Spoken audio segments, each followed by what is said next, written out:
In this question, the magnitude of electric field due to a point charge 2q at a distance r is E. Then the magnitude of electric field due to a uniformly charged thin spherical cell of radius r with total charge q at a distance r by 2, where r is very very large as compared to the radius of the thin spherical cell will be what? The options are given. So first of all, we will try to find out the electric field due to the point charge 2q. Suppose this is a point charge 2q, and from this 2q charge at a distance r, let the distance be r. At this point we are going to find out the electric field. Clear? So what will be the value of this electric field? So we know that electric field magnitude wise, magnitude of electric field will be equal to 1 upon 4 pi epsilon naught charge, which is 2q, divided by distance square.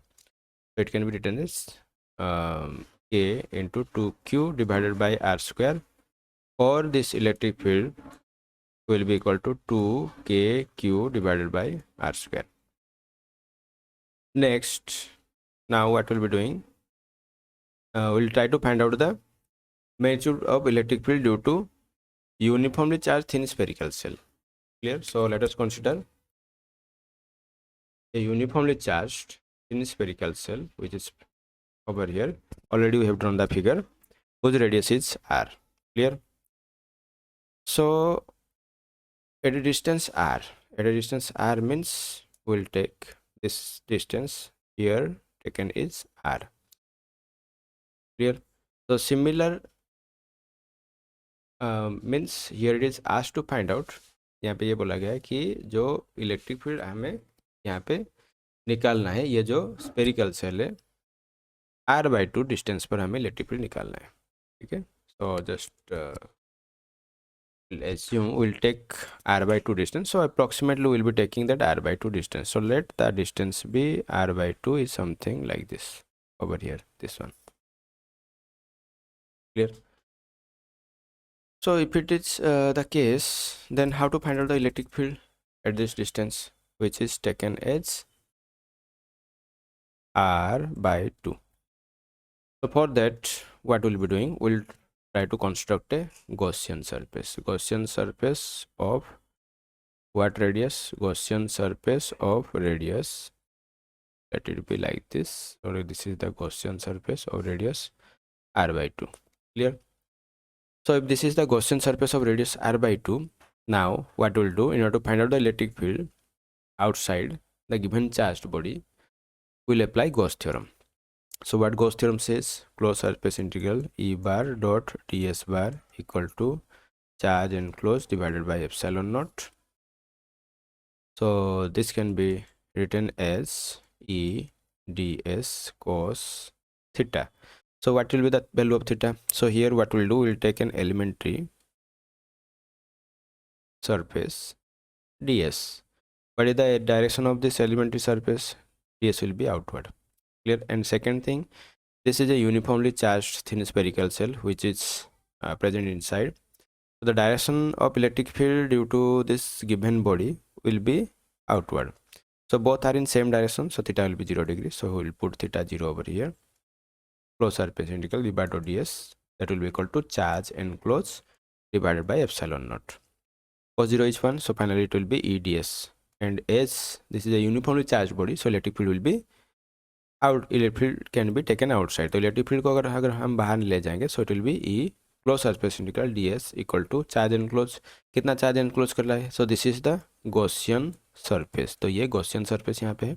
तो Gaussian surface यहाँ पे कितना charge enclose कर रहा है? Total charge. ठीक है, तो गॉसियन सरफेस यहाँ पे कितना चार्ज एनक्लोज कर रहा है? टोटल चार्ज यहाँ पे एनक्लोज कर रहा है. तो टोटल चार्ज कितना एनक्लोज कर रहा है?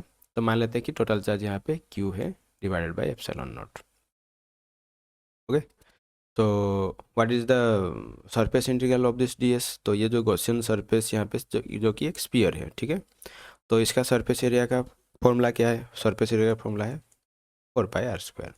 4πr² radius. अब ये रेडियस कितना होगा? This radius will be nothing but r/2, radius of the Gaussian surface. तो गॉसियन सरफेस का रेडियस है r/2 का square equal to q upon epsilon naught. Clear. तो ये वैल्यू कितना आ जाएगा, E into 4 pi r² by 4 equal to q by epsilon naught. Then here 4 will get cancelled out, so E equal to q upon epsilon naught, or you can say pi epsilon naught r². So let this be E prime. Clear? As we are finding out for the spherical cell, इसको हम मान लेते हैं कि E prime. ठीक है, तो E prime, let it be E prime to differentiate between the electric field due to point charge and this one. तो यहाँ पे ये जो केस है, यहाँ पे ये वाला वैल्यू को भी हम वैसे ही लिख लेते हैं इसी के फॉर्मेट में। तो ये वैल्यू कितना आ जाएगा, तो इसको अगर हम थोड़ा कैंसिल आउट कर लेंगे तो ये हो जाएगा 2 पे कट जाएगा, तो वैल्यू कितना आएगा, q upon 2 pi epsilon naught r²।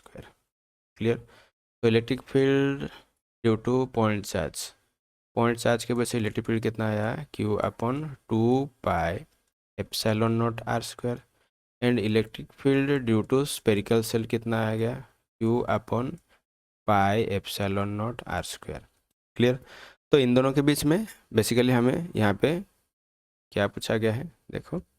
तो यहाँ पे यूनिफॉर्मली चार्ज थिन स्पेरिकल का जो इलेक्ट्रिक फील्ड आएगा वो कितना होगा in terms of the electric field. तो ये पॉइंट चार्ज के वजह से जो इलेक्ट्रिक फील्ड ई है, ई का वैल्यू अगर इतना हुआ तो स्पेरिकल चार्ज के वजह से जो इलेक्ट्रिक फील्ड होगा वो इसका कितना होगा, मतलब इससे कितना ज़्यादा होगा या फिर कितना कम होगा, whether it will B 0 or where electric field will decrease by 4 times, where electric field will increase by 2 times, or it will be increased by 4 times. ठीक है, तो कितना होगा वो हमें रेशियो से पता चला। So will be taking the ratio between this two. ठीक है, इन दोनों का रेशियो ले जाएंगे तो कितना होगा, तो finally will be getting E upon E prime का वैल्यू कितना होगा, Q upon 4 pi epsilon naught r²। Q upon 4 pi epsilon naught r² ये जो पूरा टर्म है ये q upon pi epsilon naught r² and q upon pi epsilon naught r², this two will get cancel out. ठीक है, तो ये value कितना होगा 1/2।